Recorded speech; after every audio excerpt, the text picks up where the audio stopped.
M7 jabarani filɛbaw ka sɔgɔ radio emergence la aw ni su kunnafoni bulon nin ye a dayɛlɛlen aw ye sani an ka don kunnafoni kɔnɔ an bɛ aw tulo lasɔmi ni bakurubaw ye.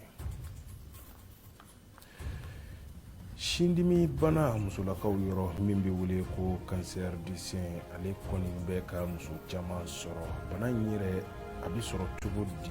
Kunbɛcogoya jumɛn bɛ a la? Docteur Madani Li ale ye cancer furakɛla ye, a bɛna ɲɛfɔli kɛ aw ye kunnafoni kɔnɔna na.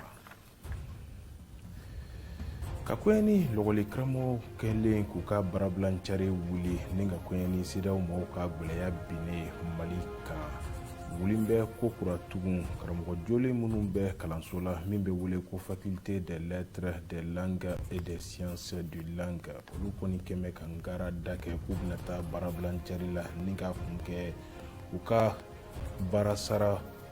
caman min gulonnen bɛ a mɛnna ka sababu kɛ u ye. Championnat national de boxe ale kɔni daminɛna dɔgɔkun tɛmɛnen Maison des Jeunes na Bamako min kɔnɔna na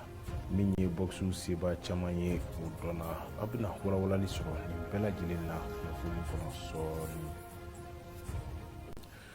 Nin waati na an bɛ taa ni kunnafoni ye ni ka walawala aw ye min ye gouvernement ka kalo 2 baaraw tɛmɛnen a yirala k'a fɔ ko a ɲɛna nin baara kɛlen ninnu jumɛn ni jumɛn de ɲɛna a la o de kadara kɔnɔna na min ye ministre ɲɛmaa ye Sogɛl Kokala Mayiga ale kɔni ye ministre lajɛrɛ kɛ ni ka bolonɔ bila kɛ a sɛbɛn na ni ka fɛsɛfɛsɛ. An ka kunnafoni na Fadi Talfi Mayiga an ka ale lamɛn wasa hali bi ka kunnafoni sɔrɔ nin kan. Ni lajɛ in kɔnɔna na babu sin kun ye min kɛrɛnkɛrɛnnenya la o de ye sɛgɛsɛgɛli minnu sigira sen kan yaasa camancɛ fanga maaw ka baara bolo ka se ka o jate minɛ. U ka lajɛ in kɔ gouvernement maaw ka kuma lasela ni ale ye marabolo ministre ye colonel Abdoulaye Mayiga ale y'a fɔ kunnafonidilaw ye ko gouvernement maaw ye baara min kɛ k'a bɛ nisɔndiya kun bɔ sabula ko n'i y'a ta ka jate minɛ u ka baarabolo ninnu kɔnɔna na kɛmɛ sara la u sera ka 87 n'a kunkanfɛn de bɔ a sira fɛ ko hali n'o y'a sɔrɔ u ye gɛlɛya dɔw sɔrɔ wa ko u ka lajɛ min na kɛ sababu ye ka se ka kuma baara minnu sera ka waleya ka dɔ fara baarakɛtaw kan hali sisan hali bi a ka kuma kɔnɔna na ko ni jaabi ninnu b'a yira k'a fɔ ko camancɛ fanga maaw jamana kɔnɔdenw ka gɛlɛya o y'u ka miirinataw ye wa u bɛ hali bi baaraw la yaasa ka se ka fɛɛrɛ jɔnjɔn sɔrɔ o la ni lajɛ in kɛra sababu ye ministre ɲɛmaa fana ma Dr Sogɛl Kokala Mayiga ka se ka bilasirali kɛ yaasa u ka laɲiniw bɛɛ bɛ se ka sabati k'ali n'o y'a sɔrɔ ɲangini wale tali n'u k'an ka jamana sɛgɛrɛ CEDEAO maaw fɛ fo ka taa se UEMOA ni o dun bɛ kɛ sababu ye ka se ka gɛlɛya caman don baara la hakilina jigi la camancɛ fanga mɔgɔw ka nin baarabolo in sigira sen kan Conseil national de transition maaw de fɛ utu kalo tile 2 tɛmɛnen wa a sigilen don kulu 4 de kan fɔlɔ n'o ye ka se ka lakana sabati jamana fantan ani 4 bɛɛ kɔnɔna na ka yɛlɛma don jamana politiki ko la ani ka se ka baarabolo sigi sen kan yaasa kalafiliko bɛ se ka ɲɛnabɔ fo ka taa se jamana maracogo ko ɲuman o baarabolo fana ma. I n'a fɔ n da sera ma cogoya min na bakuruba fɔlɔ la min ye musow ka sindimi bana ye min bɛ wele ko cancer du sein ale kɔni ka ca musolakaw yɔrɔ bana in a bɛ sɔrɔ cogo di musolakaw yɔrɔ wasa ka o dɔn ani ka bana in kunbɛn min ye Madani Li ale cancer furakɛla ye a bɛ lapitaniso la min bɛ wele ko Mère Enfant Luxembourg a bɛ ɲɛfɔli kɛ an ye an ka kunnafoni ɲina Umu Jakite ale ka kuma galaman na an ka jɛ an ka a ka sɔrɔtaw la. Ni kɔni ye a ta k'a lajɛ a bɛ fɔ bana min ma ko bon ni an ka nasarakan na ni an b'a fɔ ma ko cancer du sein ale kɔni ye bana ye min kɔni bɛ musolakaw sɛgɛn kosɛbɛ sabula ni a ta k'a lajɛ bi na muso caman olu kɔni garisɛgɛ donna bana in na ka sanga ni o ye an ka docteur min bɛ yen nɔ ni ale Madani Li ni ale ka baara ɲɛsilen bɛ bon ale koɲɛw ma ni an b'a fɔ ma nasarakan na ko cancérologue hôpital de Luxembourg kɔnɔna na ale kɔni bɛ ɲɛfɔli kan ye bana in a sɔrɔ cogo fo ka taa se a kɔlɔlɔw ma. Donc bon in bien cancer du sein yɛrɛ ye mun ye sin manifin farikolo fitinin dɔ de bɛ sin yɛrɛ la n'o bɛ baara kɛ n'o y'a jɔnsenba dɔ ye a bɛ fɔ a ma nanzarakan la cellule o de tɛ a ka baara kɛ a kɛcogo la bilen a bɛ wuli ka jama a kan ka dan yɔrɔ min na a tɛ dan ye f'a bɛna kuru sigi sin na ou bien a bɛ joli bɔn ou bien a bɛ joli banbali bila a la ou bien ŋɛɲɛ banbali donc n'a a tɛ dan o dɔrɔn ma ni kuru in jamana a b'a sama ka bɔ sin na ka tɛmɛ joli sira fɛ ka taa a sigi farikolo fan wɛrɛ la o bɛ se ka kɛ gɛnɛgɛnɛ ye kamakɔrɔla la a bɛ se ka sigi biyɛn la n'an b'a fɔ o ma foie nanzarakan na a bɛ se ka ou bien a bɛ se ka kolo ɲimi donc n'a y'o baarajugu kɛ a bɛ se ka dankari kɛ banabaatɔ nin na donc o de ye bon cancer yɛrɛ o de y'a gɛlɛyabatɔ yɔrɔ ye parce que a bɛ se ka dankari kɛ adamaden nin na bawo fɛn min bɛ sin na n'o bɔra yen ka taa sigi biyɛn na ou bien fogofogo la ka fiɲɛ tigɛ adamaden la a tɛ farikolo tɛ se k'a ka baara kɛ o laban o bɛ dankari kɛ e nin na donc o ye bana ye bana min don an kan ka siran ɲɛ nka kunnafoni jumɛn ye bana in na bana in bɛ se ka sɛgɛsɛgɛ ka dɔn joona wa n'a sɛgɛsɛgɛ ka dɔn joona kɛnɛya sabatira hali a kun tɛ i ka taa kɔfɛ k'i bɛ taa furakɛli kɛ sisan an bɛ yɔrɔ min na bi i ka furakɛli bɛɛ bɛ kɛ Mali la wa i bɛ kɛnɛya donc welewelekan min bɛ o yɔrɔ la ko musow ka n'u sigi u ka jateminɛ kɛ u sinko la u ka sɛgɛsɛgɛli kɛ k'u yɛrɛ k'u farikolo cogoya dɔn misali ye jumɛn ye n'i ka laadalakoli banna kalo o kalo k'u jɔ u ka dugari ɲɛma ka sin lajɛ ka lajɛ n'a ba ma yɛlɛma est-ce que sin ngolo a ɲɛ yɛlɛmana wa a finna wa a bilenna cori wa a fununa wa dingɛnni b'a la wa a bi a ŋɛɲɛ wa n'a nugu bisira joli bɛ bɔ wa joli tɛ bɔ ani ka sin mɔmɔ a fan naani bɛɛ lajɛlen fɛ ka lajɛ ni kuru t'a la donc n'u y'o kɛ muso b'o kɛ i ka laadalakoli tigɛli a ka ca Ala fɛ n'Ala ye garisɛgɛ bɔ in na e ta bɛ dɔn joona barisa e bɛna taamasiyɛn ye sin na min tɛ i ka kɔrɔ min b'i ja wa musow bɛ siran fɛn min ye n'o ye sin tigɛ ye a daminɛ na a tɛ tigɛ dɛ donc n'i y'a ye min sin ma tigɛ o kɔrɔ o wulila joona nka n'e ma wuli joona fo kuru ye sin bɛɛ minɛ ka sin ɲimi k'a bonya k'a dama tɛmɛ walasa i ni ka tanga dɔgɔtɔrɔ tɛ muso sin tigɛ dɔwɛrɛ tɛ ni tanga tɛ dɛ bawo an b'a dɔn sin nafa ka bon kojugu den b'a min musoya masiri don wa su fɛ kɔkɛ fana b'a min donc yɔrɔ o kɔni o nafa ka bon dɛ fɛn min nafa ka bon ni dɔgɔtɔrɔ y'a dafa ko ka t'o tigɛ walayi a bɛ fɛ kɛ nin tanga sinon a tɛ kariya t'a minɛ yɛrɛ k'o f'i ɲɛna ni kɔni ye a ta k'a lajɛ a bɛ fɔ min ma ko dépistage ni o ye sɛgɛsɛgɛli ye ale kɔni jɔyɔrɔ ka bon kosɛbɛ walasa banabagatɔ olu kɔni bɛ se ka u yɛrɛ tanga bana in ma cogoya min na alors ni ɲininkali diyara an ye kosɛbɛ ni bon bɛ sin na par exemple e t'a kalama sisan an ka kɛ muso t'a kalama ko bon b'a sin na ale nana garisɛgɛ ka jigin den bɛ ka sin min donc a nana bali ka kuru dɔ ye a y'a dimi a y'a tɔɔrɔ a nana dɔgɔtɔrɔso la an y'a yira ko bon don donc dɔgɔtɔrɔya la a ma sɛbɛntiya ko ni bon ko bon ye bana yɛlɛmata ye bana yɛlɛmata tɛ o ye fɔlɔ ye filanan a ma sɛbɛntiya ko den min tun bɛ sin min ko bon b'a ba la k'a b'a yɛlɛma a fɛ k'a bɛ tɛmɛ nɔnɔ na ka taa o ma sɛbɛntiya anw fɛ dɔgɔtɔrɔya la nka n'a a dɔnna mun bɛ kɛ furakɛli minnu bɛ kɛ muso la olu kolo ka girin surtout an b'a fɔ a ma chimiothérapie min ye kuru yɛlɛ n'o taara sin na o bɛ se ka kɔlɔlɔ lase den ma o de y'a to ni bon ye muso min na a bɛ sin na a bɛ fɔ ko den da bɛ bɔ furakɛli kɔlɔlɔ min bɛna se den ma o de y'a to a bɛ fɔ ko ka sinji jɔ sinon k'a fɔ ko bon b'a la k'o yɛrɛ don o tɛ alors ne ka kuma laban ye min ye Mali muso bɛɛ a bɛ sigilen don yɔrɔ o yɔrɔ denmisɛnnin maakɔrɔba bɛɛ k'i janto i farikolo la janto fɔlɔ ye jumɛn ye muso fɛn fɛn donna laadalakoli la donc kalo o kalo i ka laadalako kɛfɛ k'i jɔ i ka dɔgɔlen ɲɛma i k'i si mɔsi ka fan bɛɛ lajɛ ka lajɛ n'i ma kuruya la ni joli tɛ bɔ a nunkun fɛ ka lajɛ ni i ye fɛn ye sin na i ma deli ka min ye donc n'o i ye taamasiyɛnni fitinin hali n'a kɛra kuru fitinin ye mɔgɔ b'a fɔ ko ye sumuni don kana da sumuni kunna ten na dɔgɔtɔrɔso la an k'a sɛgɛsɛgɛ ni sumuni don an k'o f'i ɲɛna ni sumuni tɛ an k'o f'i ɲɛna gɛlɛyaba min bɛ yen bi Mali la bon furakɛli a wari n'a musaka ka ca mɔgɔ kelen tɛ se donc Mali dunna fɛn dɔ b'an bolo yan dɔgɔtɔrɔya la a ka ɲi ni fɛn bɛɛ ye Mali gouvernement ma deli ka fɛn ɲuman kɛ ka tɛmɛ nin kan n'a bɛ fɔ a ma assurance maladie obligatoire gɛlɛya min b'a kan bi bon furakɛli n'a fura bɛɛ t'a la sin ani cancer bɛɛ lajɛlen donc il faut que minnu b'an kunna bi transition mɔgɔw n'o y'an ka président Assimi Goïta an'an ka premier ministre docteur Choguel Kalamakɛyiga ani madame Jaminatou Sangare ministre de la santé u ka fɛɛrɛ ta ka gafe bɔ yaasa bon yɛrɛ furakɛli bɛɛ a n'a musaka n'a furaw a bɛɛ ka don AMO la n'o kɛra maa si tɛ siran ka na dɔgɔtɔrɔso la n'o kɛra maaw bɛ wuli joona n'u ye taamasiyɛnni ye ka na baw b'a dɔn jigiya bɛ n'u nana musaka tɛna ye a ko la banabaatɔ tɛ musaka sara nka bon tɛ se ka furakɛ fu dɛ dɔgɔtɔrɔ tɛ se ka baara kɛ fu dɛ o de y'a to n'a donna AMO la AMO de wari bɛ dɔgɔtɔrɔso ka wari lasegin a ma mais banabaatɔ yɛrɛ tɛ fɛn sara donc o hakilina n'a welewele de b'an bolo n'o kɛra maa si tɛ siran ka na dɔgɔtɔrɔso la wa bon bɛ dɔn joona ka caya banabaatɔ bɛɛ bɛ kɛnɛya. Hakilina jiginna bon ni ale kɔni bɛ musolakaw sɛgɛn kosɛbɛ ni kɔni ye a ta k'a lajɛ bana in juguyalenba a kɔni bɛ se ka se tanyali ma walasa k'i yɛrɛ kisi ka bɔ ni bana in bolo i kan ka i ka dumunifɛnw ka olu jateminɛ dumunifɛn minnu ni bon ale tɛ sɔn a ma wa a bɛ fɔ min ma ko activité physique ka to ka yɛlɛmaliw kɛ ka o fara i bolo kan fo ka taa se kalo o kalo n'i ka laadala jolibɔn o mana ban ka to ka jateminɛni kɛ i sin ale kɛcogoya la. hali bi an bɛ taa ni kunnafoni ye ne ka a walawala aw ye i n'a fɔ n da sera ma cogoya min na bakuruba filanan na min ye lɔgɔli karamɔgɔw ye olu kɔni tun bɛ kɛn bɛ k'u ka baarabilancari bɔ a ma ni ka kɔɲɛ ni siraw ma u ka gɛlɛya sigi i n'a fɔ bi lɔgɔli karamɔgɔ joli minnu bɛ kalanso joli na min bɛ wele ko faculté des lettres des langues et des sciences du langage olu kɔni kɛmɛ ka ngara da gouvernement na ni ka sababuya kɛ ko u ka baara kelen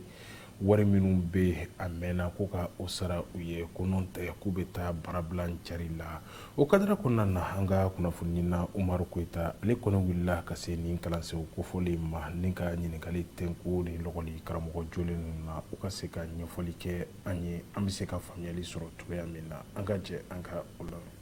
Kabini kalo caman o kɔni o kɔnɔ an ka sanfɛ kalanso min ni ale kɔni bɛ kabala n'a bɛ fɔ o ma ko faculté des lettres des langues et des sciences du langage o kɔni karamɔgɔw o ni gouvernement kɔni bɛ ɲɔgɔn sama na min kɔni ye baarakɛɲɔgɔnya ye ni o saraw kɔni n'olu ma kɛ walasa a bɛ fɔ karamɔgɔ minnu kɔni olu ma ko les enseignants vacataires olu kɔni bɛ so an bɛ wagati min na i komi bi ka sanga ni u ka sara kɛbaliya ye min kɔni ye san caman o kɔni ta ye. Voilà, donc en université be en faculté be problème caman la parce que an ye baara kɛ 2018-2019 an ye baara kɛ 2019-2020 mais hali sisan baara minnu an y'a kɛ depuis 2 ans 18-19 19-20 donc au delà an ye grève kɛ grève de 6 mois environ 6 mois grève kalo woro grève an y'a kɛ parce que an ye baara kɛ an ma an ka wari sɔrɔ donc an ko gouvernement ma il faut que u ka an ka wari an ka arrière d'heure supplémentaire wari di pour que voilà pour que an ka baara daminɛ mais comme an y'a remarqué an ka dugu an ka Mali bɛ problème caman la an y'a remarqué CEDEAO ye sanction bila an ka dugu la an ye ɲɔgɔn réuni an kumana an ko sisan comme an ka dugu bɛ difficulté caman la an ka mot d'ordre de grève an ka suspendi an y'a suspendi la mais autorité yɔrɔ fɛ hali sisan an ko an y'an ka mot d'ordre de grève suspendi mais hali sisan u ma wele ka kuma. Koɲɛ in ale bere kɔni bɛ taa ka da kalandenw olu de kunna olu min kɔni bɛ nin situation in na an bɛ don min na i komi bi wa u yɛrɛ bɛ sɛgɛsɛgɛli kɛ ko ninnu na u bɛ kow kalama nka u y'a yira k'a fɔ olu tɛna se ka ko bɛrɛ kɛ nin ko in na hali n'a y'a sɔrɔ u yɛrɛ kɔni ye wulikajɔ caman kɛ wa fana nin waleya in kɛra sababu ye ni k'a to n'i ye kalan ta 100 o 100 70 o kɔni o tɛ ka kɛ k'a sanga ni karamɔgɔw kɔni u caman de bɛ so. An ka karamɔgɔw u bɛ grève la a mɛnna yɛrɛ de parce que an yɛrɛ ye min kɛ so a bɛ taa kalo 7 ninnu na dɔɔni dɔrɔn de b'a jɛ kalo 8 na an y'o bɛɛ kɛ so in donc o kɔfɛ u y'a lajɛ u ni administration ye ɲɔgɔn ye dɔw kɛ donc o kɔnɔna na u seginna ka na baara daminɛ mais o baara in na minnu titulaires dɔrɔn de nana baara kɛ donc vacataires ninnu olu bɛ so donc n'i y'a ta k'a jateminɛ o la sisan dɔɔni dɔrɔn de bɛ ka kɛ cours ninnu na a tɔ ninnu donc étudiants bɛ na ten u bɛ taa ten an ye wulikajɔw kɛ hali sini an bɛ wulikajɔw la parce que an ye jama dalajɛ dɔw kɛ yan an bɔra ka tagama fana k'an ka nisɔngoyaw jira donc an y'olu bɛɛ kɛ wa halisa an b'a la fana parce que grève in a jɔra dɔɔni dɔrɔn de. Nga mi ye enseignant vacataire ye c'est-à-dire que enseignant mun do olu bɛ cours di nga u tɛ sara kalo la nga u bɛ dɔɔni min sɔrɔ i n'a fɔ essence sɔngɔw a ka ca ni san damadama ni san u tɛ k'o sɔrɔ o enseignant sugu ninnu de jama ka ca kabala université kɔnɔna la donc o karamɔgɔ ninnu olu de tɛ ka na sisan donc n'olu tɛ ka na sisan maître koya bɛ étudiants na donc o de kama grève in a bɛ sen na étudiants sɛgɛn kosɛbɛ kosɛbɛ a bɛ k'an bila retard la kun min na parce que an tɛ ka matière bɛɛ kalan parce que matière dɔ kan ka dispenser maître ninnu fɛ o maître ninnu tɛ ka na donc sisan an wajibiyalen don k'olu makɔnɔ fo ka na waati min na olu ka se ka o matière kɛ anw kun donc tant que n'olu ma na an ma sigi. min ye an ka ɲɛmɔgɔw ye olu kɔni kan ka wulikajɔ bonya walasa ka se ka nin ko in kɔni ka ɲɛ sɔrɔ nin na hali n'a y'a sɔrɔ u bɛ ka ko caman de kɛ an bɛ don min na i ko bi. an bɛ welewele da kɛ ka ɲɛsin jamana ɲɛmɔgɔw kan ko u ɲɛsin kalanko ma ka da ka kalan ale kɔni ye siniɲɛsigi ye jamana ma o tɛmɛnen kɔ an bɛ an kun da mali marabolo kunnafoniw kan ni kanja tarawele ale ka faralenw ye ɲɔgɔn kan an ka jɛ an ka o filɛ.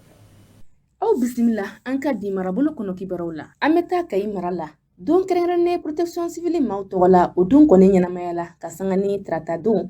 marisi kalo tile kale san 2022 ɲinanta barodasigi o de kun bɛ tali kɛ degun ye maa minnu bɔ u sigiyɔrɔ la ni gɛlɛyaw kɔni ye u sɔrɔ protection civile maaw u jɔyɔrɔ bɛ se ka kɛ fɛn min ye o la ani u bɛ se ka wulikajɔ minnu kɛ fiɲɛbanaw olu kɛlɛliw buna kun ma min kɛnɛ sigira kayi mara la protection civile u jabala bɛ yɔrɔ minnu na ni o bɛ tali kɛ u ka cakɛda soba kan n'an bɔra kayi an bɛ taa ɲuro de sahel dunta mobiliba o 53 bɔɲɔnko ni u kɔni ye kɔɔri tɔni 1000 ani 600 o bɔɲɔnko ka o doni min kɔni ni u bɛna bɔ ni a ye an ka jamana kɔnɔ ni ka taa Mauritanie ale fan fɛ n'u kɔni tɛmɛna gogi fɛ ni o bɛ tali kɛ ɲuro de sahel ale serikili la min kɛra ka sanga ni tɛnɛndo février kalo tile 28 san 2022 a hakilina bɔra cakɛda min kɔni bɛ kɔɔri bayɛlɛmali ma ka kɛ finiw ye ni o damasɔniya o bɛ tali kɛ CMDT kan wa a kun de yaasa CEDEAO jɛkulu fo ka taa se IEMO jɛkulu ma olu ye ɲangili bere min ta ka sigi an ka jamana kunna an kana na kɔlɔlɔ sɔrɔ o la kɛrɛnkɛrɛnnenya kɔɔri ko ale fan fɛ nin kɛnɛsigi in kɔni ɲɛmaya o kun bɛ yiriwa kuntalajan o minisiri bolo a kɛrɛfɛ maa minnu ka baara ɲɛsinen don sirako ani taa ni ka segin koɲɛw ɲɛnabɔbaw ma o kun bɛ yen fo ka taa se maaba caman wɔrɔ ma minnu bɛ ɲuro di sahel mara la ka kunnafoni kuncɛ an bɛ taa Sikasokaw fɛ yɔrɔ so ale ni kuri wajulu belebelebaw kɔni sigira nin yɔrɔ kofɔlen ninnu na min kɛra tɛnɛn su février kalo tile 28 san 2022 o kun bɛ tali kɛ arajaba kalo o tile 27 na ni o kɔni ye kira ka sanayɛlɛn o su ye nin su barikama min kɔnɔ ni o kɔni ye koba ye alisilamɛya o kɔnɔ u kumana kira ka sanayɛlɛ kisi ni nɛɛma b'a ye o cogoyaw la o sanayɛlɛ min kɛra sababu ye ni seli jɔsen 5 o sigira sen kan o bɛ dan sigi an ka bi marabolo kɔnɔ kibaruw la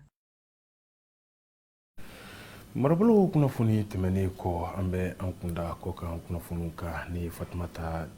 Jalo ye ale ka faralenw ye ɲɔgɔn kan an ka jɛ an ka o fana filɛ. An ka bi ko kan kibaruw la an bɛ an kunda Burkina Faso ale jamana kɔnɔna na lieutenant colonel Paul Henri Sandayogo Damiba ale kɔni ye qualification kɛ kunungo arabadon marisi kalo tile 2 Burkina jamana kɔnɔdenw ɲɛna ni qualification baaraw kɔni kɛra Wagadugu ale dugu kɔnɔna na jɛkulu MPSR kulu maaw ka ɲɛma don ale kɔni de ye fanga dafiriw kɛ janvier kalo tile 24 tɛmɛnen wa a tun ye qualification kɛ février kalo tɛmɛnen jamana sariya sunbaw bɛɛ lajɛlen ɲɛkɔrɔ tile kelen o qualification ninnu kɔfɛ u ye cɛmancɛ fanga bɛn ka sɛbɛn baaraw kɔni daminɛ nga ko ni ye a ta ka lajɛ o baara ninnu kɔni ɲɛmadɔn kosɛbɛ wa ko ni ye a ta ka lajɛ ko o baara ninnu kɔni surunyara ko a ɲɛ bɛrɛbɛrɛw ma se ka dɔn ko qualification fɔlɔ minnu kɛra ko u ye o qualification ninnu kɔni kɛ ten an bɛ an kunda Gabon ale jamana kɔnɔna na tile 3 welew bilalen kɔ a yɔrɔ Jean-Elimi Yama ale minɛ Libreville ale pangurusoba la ka sɔrɔ a kun bɛ ka i kunda Senegal jamana kɔnɔna na k'a kunda Senegal jamana kɔnɔna na a ka furakɛli koɲɛw kɔnɔna na Jean-Elimi Yama ye lafasalikɛtɔnw ka ɲɛmaaba ye min ni a nɔ minɛna arabadon marisi kalo tile 2 ka sababuya kɛ so min tun ka kan ka di Gabon lakɔlimɛtiriw ma o so ninnu ŋanamuninw ye maa 200 ani maa 50 olu kɔni bɔra Congo Brazzaville jamana fantan ani 4 bɛɛ lajɛlen na ni ka u kunda Owando kan o yɔrɔ min ni u bɛna sigi ka fɔ kɛ min bɛna daminɛ bi ani ka kuncɛ karidenw Owando ale dugu kɔnɔna na o yɔrɔ min ni o ni u ka capitale bɛ t'i jɔ kilomɛtiri 500 la u ka nin sigikafɔ in bɛna boli min kan o de ye jamanakuntigi kalataw ale ni u ka wasabulon kalafiliw bɛ se ka kɛ juillet kalo nata basigi kɔnɔna na cogoya min na nka ko ni ye a ta ka lajɛ u ka nin sigikafɔba ninnu kɔni lagosila fanga sinamatɔnkulu maa dɔw fɛ minnu ni u ye a yira k'a fɔ ko u ni olu hakilinaw tɛ kelen ye an bɛ a kuncɛ ni Ukraine ale jamana ye hali ni o ka sɔrɔ minisiri minnu ka baarafilen bɛ u ka jamana ale ni jamana wɛrɛ cɛbɛnw ɲɛnabɔli ma olu kɔni ye jamana maaw ka nin waleya in kɔn min bɛ ka kɛ Ukraine jamana kɔnɔna na. Jamana dɔw kɔni ma u sen don nin waleya ninnu na olu kɔni a yira ka fɔ ko nin jamana fila ninnu kɔni ka kan ka sigikafɔ kɛ cogoya min na bɛn bɛ se ka segin ka na nin jamana in kɔnɔna na. Wa ko n'i ye a ta k'a lajɛ Union Européenne maaw kɔni bɛ ka gɛrɛntɛ sigi Russie jamana kan min ni o tɛ dɔwɛrɛ ye ka u ŋaniya yira ni k'a fɔ ko kɛlɛ ninnu kɔni tɛ u fɛla ye.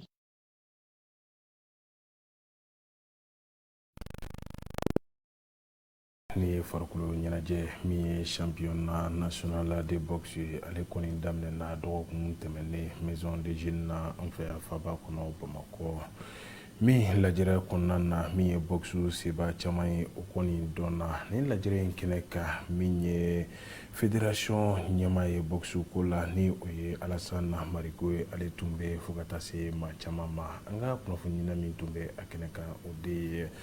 Umar Koita ale ni Amadou Kuyate an ka jɛ an ka u ka sɔrɔtaw lajɛ.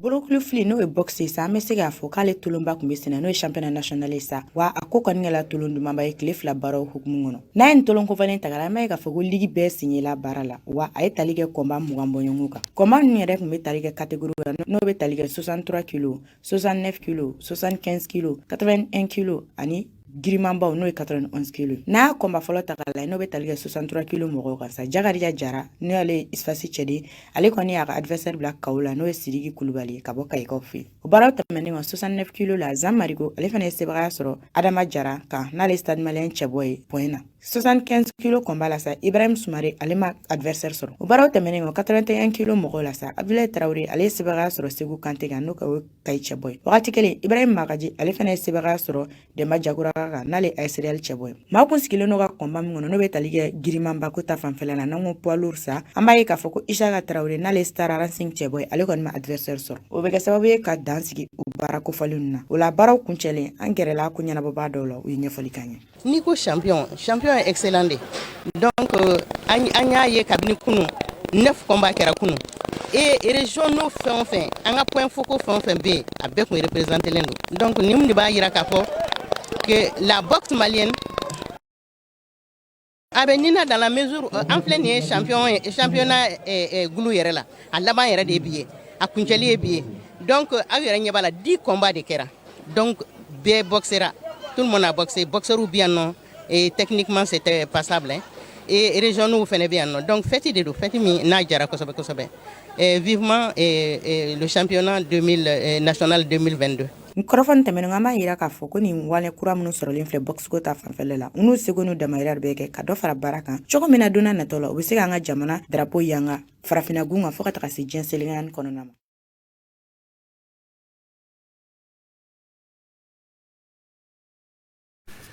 An filɛbaw nin de bɛ dansigi an ka bi kunnafoni na bamanankan na an bɛ aw fo a ka lamɛnko ɲuman na a kan bɛn a ɲɛna wɛrɛ ma sɔni aw bɛna kunnafoni sɔrɔ nanzarakan na a kan bɛn.